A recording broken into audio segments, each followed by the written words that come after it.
अ, नमस्कार मित्रांनो, आता आपण बीट कशा क्रिएट करायच्या त्या अनुषंगाने छोटासा व्हिडिओ पाहणार आहोत। यासाठी आपण मेहकर ऑफिसचा जो आयडी आहे तो घेतलाय, मेहकर ऑफिसच्या पोस्ट मास्टर साहेबांचा।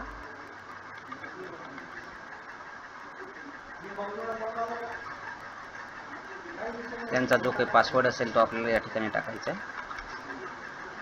पासवर्ड टाकल्यानंतर आपण लॉग इन करणार। लॉग इन केल्यानंतर पुन्हा या अदर्समध्ये आपण जायचं।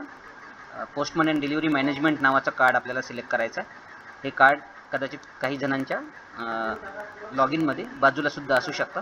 त्यामध्ये अशा प्रकारचे 4 दुसरे सब कार्ड्स आपल्याला दिसतील। त्यामध्ये बॅच अँड बीट मॅनेजमेंट नावाचं एक कार्ड असेल, याला आपण क्लिक करायचं।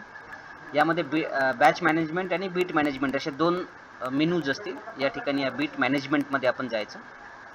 बीट मॅनेजमेंटमध्ये गेल्यानंतर ऑफिसचा आयडी, ऑफिसचं नाव, इथं बॅच सिलेक्ट बॅच असं ऑप्शन येईल। यामध्ये आपण 1 नंबरची बॅच सिलेक्ट करायची आणि आपल्या ऑफिसमध्ये साधारणतः किती ज्या काही बीट्स आहेत त्या करेक्ट बीट आपण टाकायच्या आहेत। ह्या बीट टाकताना त्या करेक्ट आहेत याची आपल्याला खात्री करून घ्यायची। आता जसं मेहकरमध्ये आपण ह्या 5 बीट आहेत ह्या टाकल्या आपण, याला प्रोसीड म्हणायचं। जसंही आपण प्रोसीड करू, आपण खाली पाहू शकता या ठिकाणी एक रो या ठिकाणी क्रिएट झालेला आहे। ज्या काही आपल्या 5 बीट आहेत त्या ते 5 बीट त्या ठिकाणी क्रिएट झालेले आहेत। त्याला आपण क्रिएट बीटला क्लिक करायचं।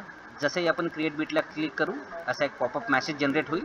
जेवढे आपण बॅचेस टाकलेले आहेत तेवढ्या बॅचेस त्या ठिकाणी क्रिएट झालेल्या आहेत। ठीक आहे, यानंतर आपल्याला त्या बॅचेस ज्या आहेत त्या मेंटेन कराव्या लागतील किंवा त्याचं मॅनेजमेंट आपल्याला पाहायचं आहे। धन्यवाद।